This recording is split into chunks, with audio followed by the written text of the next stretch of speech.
Hello, welcome back. This is Gennaro, your lead instructor, CEO of Coitech Solutions, and we're going to be talking about wireless security, brought to you by ACSMI. Let's get started, shall we? So, wireless security. We know that Wi-Fi is everywhere. It's in our homes, it's at the local McDonald's, it's basically everywhere, even at airports. So, they're becoming more and more part of our daily lives. This enables us, from a personal phone, to connect to the internet, to connect to the Wi-Fi, and be able to have reach. So we obviously know that cyber criminals are going to be doing the same thing. They're going to be using the same type of technology. Let's talk about wireless networks, and we're just going to talk about the basics for now. But the definition of a wireless network is basically a network that transmits data using radio frequency, the signals, instead of physical cables. Think back to the physical layer, right? Physical cables versus, wireless, radio frequency. Now, different types of wireless networks. You have your Wi-Fi 802.11, and you see these usually everywhere. Homes, businesses, public hotspots. You have Bluetooth. This is for short range, usually 10 meters or more. Right? And then you have cellular networks used for mobile internet and communications, like with your actual phone. And then you have your Zigbee, which is like for your lower power networks, usually used in IoT devices.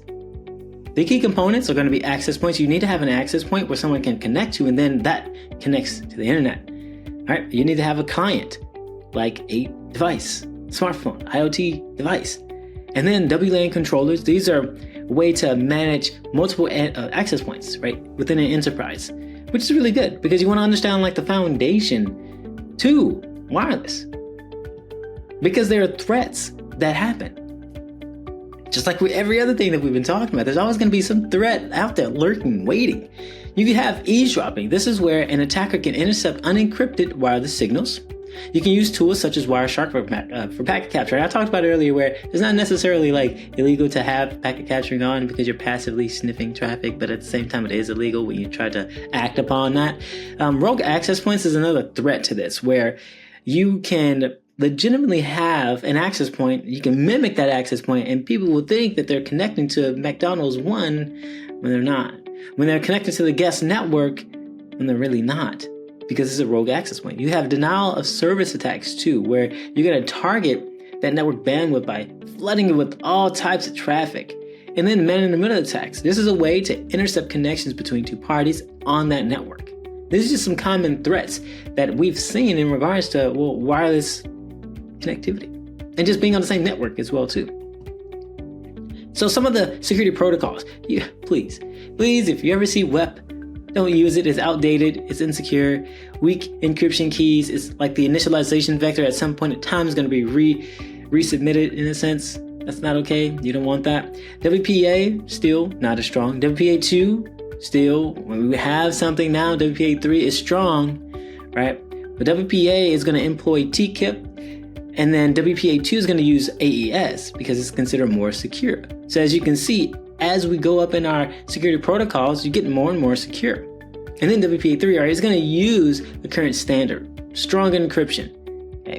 And then you have 802.1x and EAP. Now this enforces authentication at that enterprise level. We talked about the difference between authentication and authorization as well too, but just implementing just the latest controls, the latest security protocols such as WPA3 is going to help improve that level of security. Absolutely.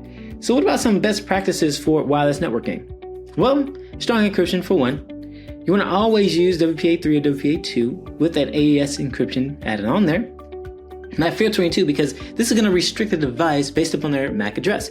I wonder if we remember where a MAC address or a switch is layered on our OSI model. Well, to give you a hint, it's the layer 2, data link layer. All right. Now, think about it like this. You can also hide your broadcast, your SSID, so no one around you can see it, but that does not mean it is invisible, because you can absolutely use the other tools like we've been talking about to see the actual SSID that's still being there. It's still there. It's not necessarily invisible.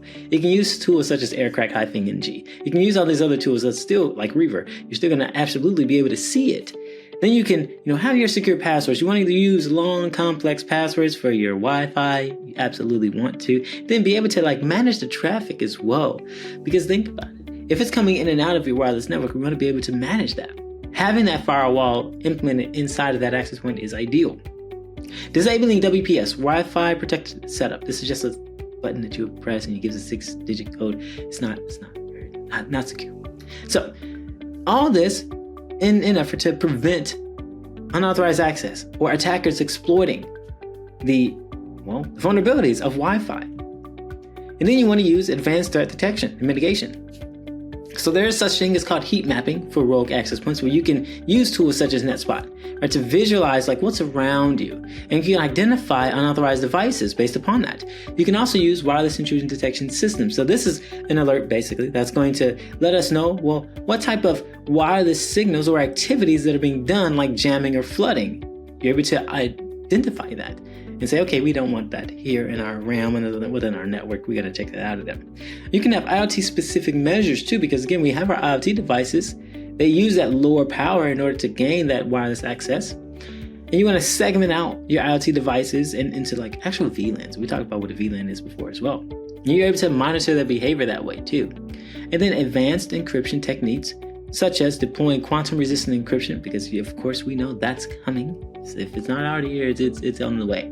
All right, but just beyond just the basics of Wi-Fi and just having that one strong password for your home Wi-Fi, it goes a lot more in depth on that. So securing the home network though, because we can kind of keep in that same vein, a homeowner wants to protect their wireless network, right, from nearby attackers attempting though to intercept the sensitive data. But what could they do? What could the homeowner do? Well, they can deploy a modern router that supports WPA3 encryption, and then disable any fallback to older protocols like WEP or PA, because that's the thing as well, where an attacker could absolutely gain access in a way where they're able to kind of break that. They can't break that encryption, but they can break in a sense to where it's going to fall back on an older protocol, which is absolutely insecure, and then you can exploit that.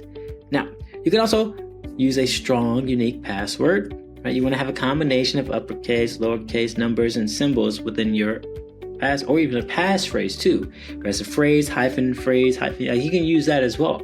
Turn off the SSID broadcasting to hide your network from the casual scan. That doesn't mean it's going to be invisible like I talked about. You can still see it with certain tools. Implementing device MAC filtering, so allow only pre-approved devices on your network. That's good as well. And then regularly updating the router's firmware. Really, we're just trying to patch all the known vulnerabilities. And tools that you can utilize, such as Netgear or ACES routers, they're going to have that WPA3 feature too. And then I used a tool as well, a mobile app called Fing, for monitoring connected devices. I've used that before. It's very helpful. But again, this has been great. This is Gennaro, CEO of Koitech Solutions, and we're just talking about wireless security, right? And wireless networks. How do you actually go about doing that? How do you actually go about implementing security within your Wi-Fi? Brought to you by ACSMI. And I hope you have a great one. I look forward to seeing you in the next one. Take care.